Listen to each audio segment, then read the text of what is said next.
Anticipation is building ahead of the 2022 Formula 1 World Championship season. With less than 2 months to go before lights out in Bahrain, there are lots of stories and topics about the upcoming season at the forefront of our minds. So let's have a look at some of them. This is In the Slipstream, and here are 10 things to keep your eye on ahead of the 2022 Formula 1 World Championship. When the checkered flag was waved and Max Verstappen was crowned world champion at the end of the 2021 Abu Dhabi Grand Prix, I think most of us knew that wouldn't be the end of the matter, and so it's proved.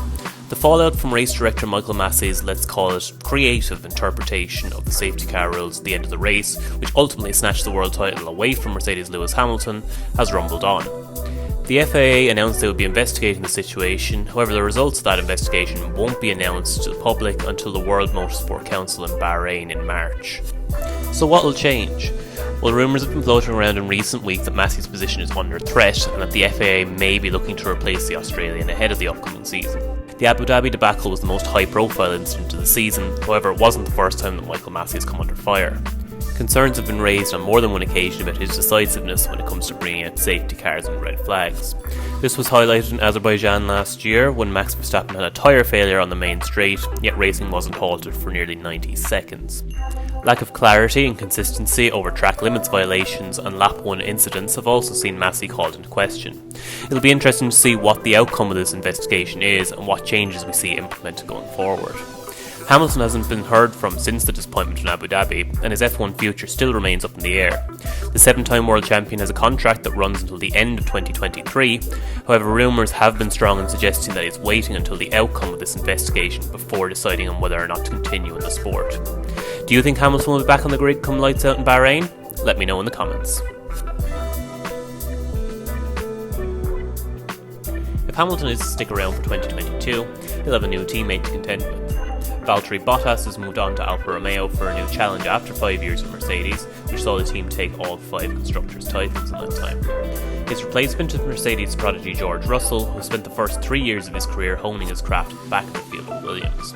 It always felt like a matter of time before Russell would make the step up to Mercedes, with some standout performances last season increasing pressure on boss Toto Wolff to make the move. Incredible qualifying in Belgium and Russia, which saw him start 2nd and 3rd respectively in what many believe to be the 9th quickest car in the field, out-qualifying both Mercedes drivers in the process, more or less sealed the deal for the Brit.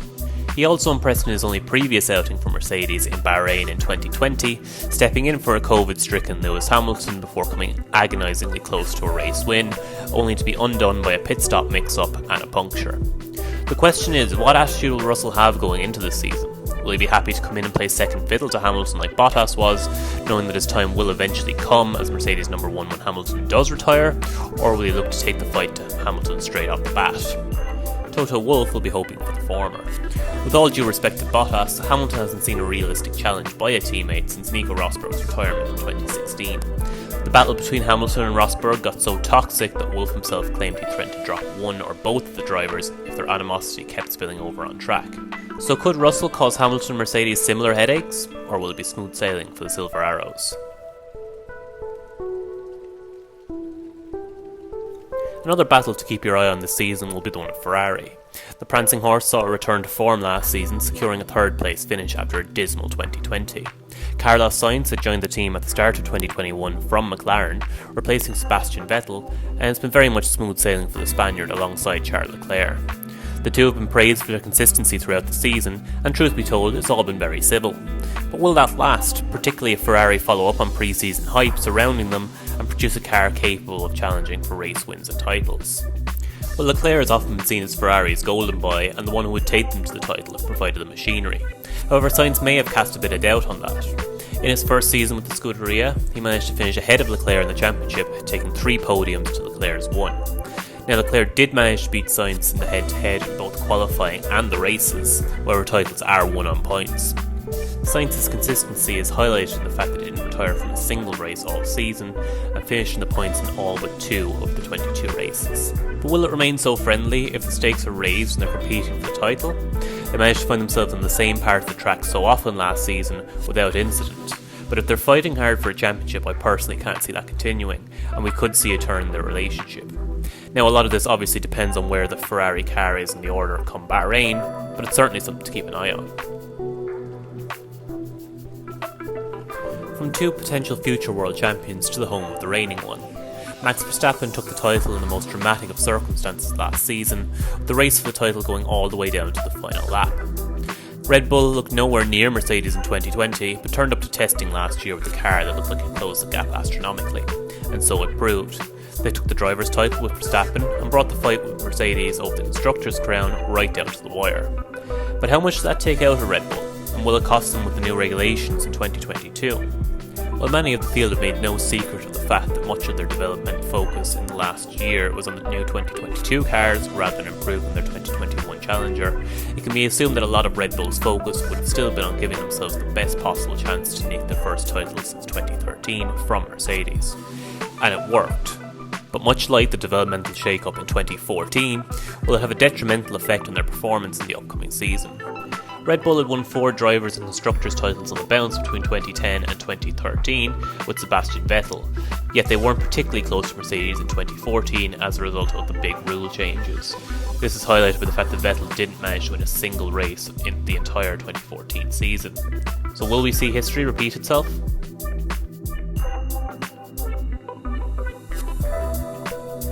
Moving on to Red Bull's sister team AlphaTauri, much of the focus going into the season will be surrounding the future of Pierre Gasly.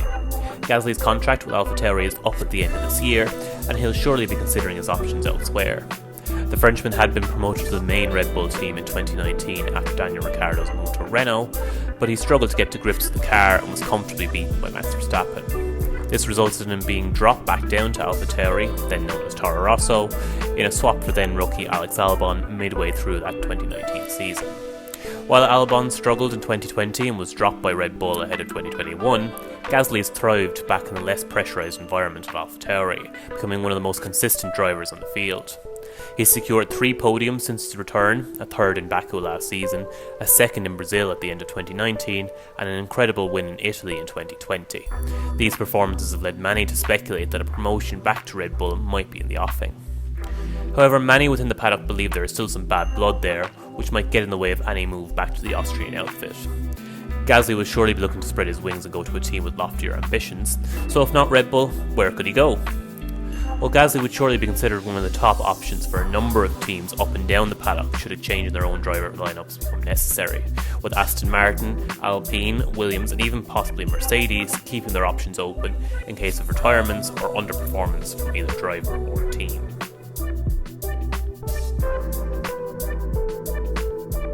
If Gasly is to leave AlphaTauri at the end of this year, they'll be hoping that Yuki Tsunoda will be capable of stepping up and replacing him as team leader. The Japanese driver experienced a turbulent rookie season in 2021, seeing him thumped by Gasly. This may not come as a surprise given Tsunoda's age, relative lack of experience, and the red-hot form Gasly has shown over the last 2 years. However, despite these struggles, Tsunoda was given a vote of confidence with a new deal for 2022, much to his own surprise.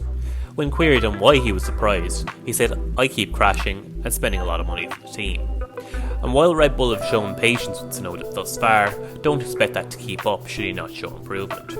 Red Bull is very much a sink or swim environment, and should Tsunoda not improve, they won't hesitate to pull the trigger. The Red Bull family have a raft of junior drivers in Formula 2 who are chomping at the bit to get an opportunity in F1. Jehan Daruvala, Liam Lawson and Juri Vips all have F2 experience and will all be hoping to compete for the title in 2022 in an attempt to secure an AlphaTauri drive. They'll also be joined by Formula 3 champion Dennis Hauger, who, if he has a rookie season like F2 champion Oscar Piastri did in 2021, would put himself in prime position for that seat. Red Bull and Tsunoda will be encouraged by what would seem to be an upturn in performance at the back end of 2021, with Tsunoda securing a 4th place finish in Abu Dhabi with an audacious move on Mercedes' Valtteri Bottas in the final lap. However, more of the same will be needed if he's to secure a spot in the grid for 2023.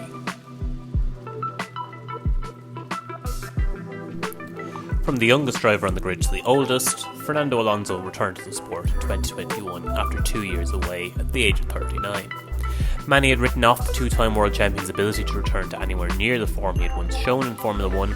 However, a 10th place finish in the championship, a narrow victory over teammate Esteban Ocon, and a first podium in 7 years put paid to these predictions. Driven on by his relentless will to take a third championship 16 years after his last, Alonso will be hoping for Alpine to give him a car capable of challenging. Alonso hasn't had a car capable of competing for the title since his Ferrari days of 2010 to 2014, and even that was a car he seemed to be overperforming in. Alpine, formerly known as Renault, haven't put together a car capable of challenging for the title since Alonso took them to those back-to-back championships in 2005 and 2006. There has been rumblings of optimism for both, however, with some in the paddock believing that they may be one of the teams that have found a potential loophole to exploit ahead of the new season. The question surrounding Alonso will surely be, what happens if they don't and it's another season of battling in the midfield? Would Alonso stick around for another year? Would Alpine want him to, given they've got Formula 2 champion Oscar Piastri waiting in the wings and Pierre Gasly potentially on the market? With Alonso's contract up at the end of the year, it will be certainly easier to replace him than Ocon, who has a longer term deal and is much younger. So will 2022 be the last we'll see of El Plan?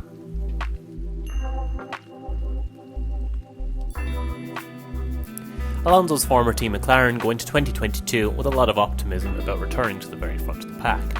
The team has shown steady progress season on season for the last 3 or 4 years, with the team from Woking following up an impressive third place finish in 2020 with their first win since 2013 in Monza last season.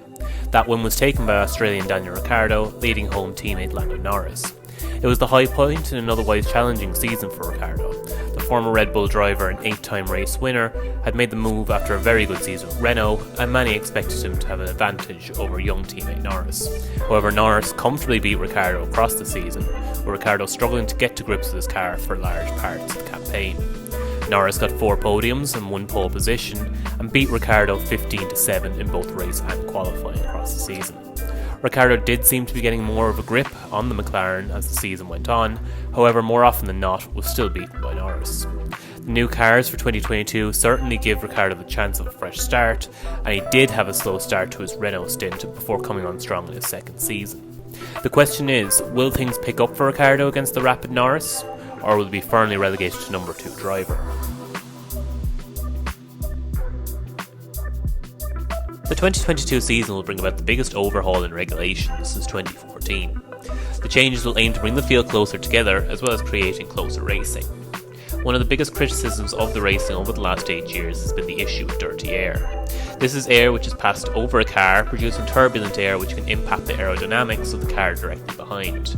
This means that following cars through corners has been particularly difficult. Formula 1 have taken steps to try and reduce this, however, with changes to the aerodynamics of the car and simplified front wings. 2022 cars will return to the ground effect model used throughout much of the 70s and 80s, which will create a greater proportion of the car's downforce rather than the very complicated front wings we've become accustomed to. F1 will also move from 13-inch tyres to the 18-inch model provided by Pirelli in an attempt to provide more robust tyres and race trim. But will these changes have the desired effect? Aston Martin reserve driver Nico Hülkenberg is sceptical, saying that from his initial experience in simulators, the cars don't seem to have changed all that much in terms of speed. He said on his Instagram account, "The cornering speeds are extremely high, so the risk of dirty air is still given, and it's difficult for me to imagine that following another car comfortably at these speeds will be easy." This isn't what many fans will have wanted to hear, as despite a stellar 2021, there are numerous tracks in the calendar which often are incredibly difficult to overtake at. Tracks such as Catalonia, Singapore, Abu Dhabi and Sochi have often drawn criticism for their design, which do not promote close racing. We'll all be hoping and praying that these new rules have a desired effect.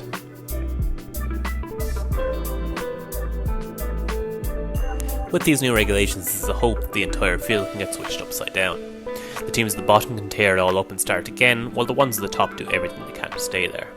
During the 2014 regulation shake-up, Mercedes went from scrapping it out in the upper midfield to dominating F1 for the following 8 years. So who's best placed to improve?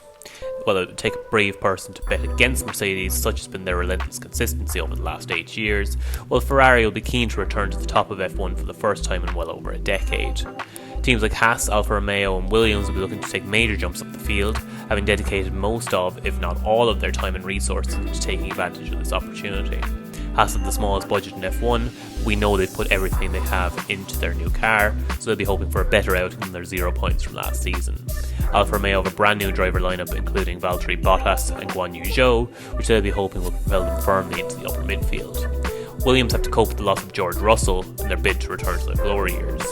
Further up the field, Aston Martin, bankrolled by Lawrence Stroll, will be hoping for big improvements on a disappointing 2021. As mentioned, there's optimism about both Alpine and McLaren that they can join the leading pack, although how much they split their resources between 2021 and 2022 is up in the air. Finally, in terms of who could be looking down rather than up, it's hard to look past the two Red Bull teams.